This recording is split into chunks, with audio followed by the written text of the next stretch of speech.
Greetings, this is Mr. Cuevas coming to you live thanks to the power of the internet once again. Today I'll be going over with you document B from our Musa mini queue. As we can see, document B is a map, and so let's take a look. Again, the first thing that we always want to do whenever giving some kind of document is to check the source of that document. The source, as we can see up here, is the map created from various sources. That tells me that this particular creator of the map probably is relying on other maps, historical documents, to create this map with its information for us. So let's go ahead and start analyzing. Let's start using our eyes. We can see it's a map. Let's pay attention to the key here. Whenever we have a map, we always look for a key. So this darker line tells me that these are trade routes. The dotted line tells me that these are this is the route most likely taken by Mansa Musa on his Hajj that he took in 1324 and 1325. And these symbols here represent the different items that are being traded within sub-Saharan Africa on the Trans-Sahara trade routes. Okay, Trans-Saharan. Okay, so we see that they're trading copper. We can see that copper is here in this area here of the savannah. We can see that gold prevalent in the south. These are some gold mines here in West Africa, southern West Africa. We can see that there's ivory coming from the center of Africa here, and these regions coming in. Remember, ivory is are the bones of animals, particularly rhinoceros or elephants. So I have queued up here some images of some artwork and some actual ivory tusks. Remember that today ivory is actually illegal. The trade of it is illegal because many of the animals that they're hunting for ivory are going extinct because of the excessive hunting. So just understand that this is ivory. Okay. Alright, so let's go back. I wanted to show you some examples of West African gold. So let me see if I can bring something like that. Here's some examples of West African gold in its raw form as it's mined. Of course, these are modern photos, but this is where this is the type of material that's being mined out of West Africa, gold, right? And the next thing that's supposed to be there is salt. Here's West African salt. As you can see, here's some salt mine.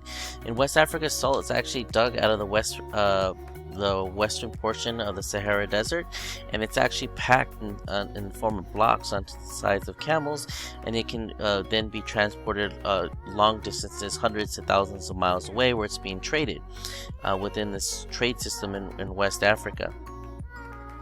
We also have cola. I have here some pictures of what cola nuts look like. Okay. We can also see that, unfortunately, slaves are being traded. Now, slaves are being traded are those that are been captured in some kind of war as the empire is expanding. All right, so let's take a look at each of these boxes so that we can see, what they're detailing. So if we start with this top left one here, it says salt was the critical southbound trade product needed for taste, nutrition, dehydration, and food preservation. It was literally worth its weight in gold. So one, your body needs salt, right? Your body needs salt in order for it chemically to run. Your body needs it. It's nutrition. Too much salt's bad for you, of course, but you do need some salt. When they say dehydration and food preservation, what they mean is that you have to understand this is the 1300s here. There's no such thing as electricity. There's no such thing as a refrigerator to store food, right? If you want to preserve, chicken, beef, fish, whatever it is that you're eating, if you want to preserve it more than a few days before it rots and goes bad, you need to salt it and smoke it in order so that it lasts and is preserved, right? So salt is a very important commodity that's being traded. Let's see here. Let's take a look at some of these, where some of these resources are at again. So we have the gold down here, we have the cola nuts down here, the slave region here, salt mines in Western Africa, ivory coming from this regions here. Okay, so let's look at all these different trade routes. Let's start with the city of Niani. This is the capital of Mali, as we can learn from here. It says right here is the capital of Mali. Let's look at all this network of trade routes. There's Fez, there's Tagaza, there's Timbuktu, right? Takeda, right? all the way to Egypt in the city of Cairo, its capital, over here to Mecca, right? This is a large trade network, and the route that Mansa Musa's Hajj most likely took would take him from Niani, travel north to the city of Walata. From there, he would continue traveling north to the city of Tagaza, right? And so think of Walata as your border town to the Sahara Desert. So if you think of the Sahara Desert as an ocean of sand, right? Think of Walata as a port city, and its sister city would probably be either Sigila. I am sorry pronouncing this, Sigilamas or Fez, on the other side of the desert, right? And so people transport goods across the desert, and Tagaza would be right in the middle of this ocean of sand, right, of the Sahara, and it's a major salt mine. From Tagaza, it's most likely that Mansa Musa is going to take a right and go to the Tuwat Oasis. Remember, an oasis is a watering hole in the middle of the desert, and from there he would have traveled on his way towards Cairo and eventually reaching Mecca.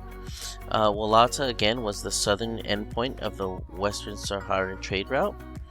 Let's see. Unfortunately, African black slaves were headed towards northern cities like Tunis, where they would be traded and sold. Let's see. Right here it says southbound trade across the desert included things like copper, swords, peppers, wheat, and spices. Like several Mali kings before him, Mansa Musa followed existing trade routes to Cairo. So that gives us information that Mansa Musa is not the first king or emperor from the region of Mali or perhaps even Ghana before him to make this trip, this religious journey all the way to Mecca, right? So this is the 4,000-mile journey that we talked about in document A, right? We started here, go north, past to Walata, past to Gaza, to Wet Oasis, to Cairo, and on to Mecca. Okay? Alrighty, so I hope this map gives you an understanding of the products that are being traded: copper, gold, ivory, cola, salt, slaves, textiles, spices, right? And predominantly gold and salt is pushing this trade. And just understand this is a vast network, that West Africa is part of the global trade that's happening across the world. Alright, so I'll see you in the next document. Have a good day. Don't forget to be awesome. Bye.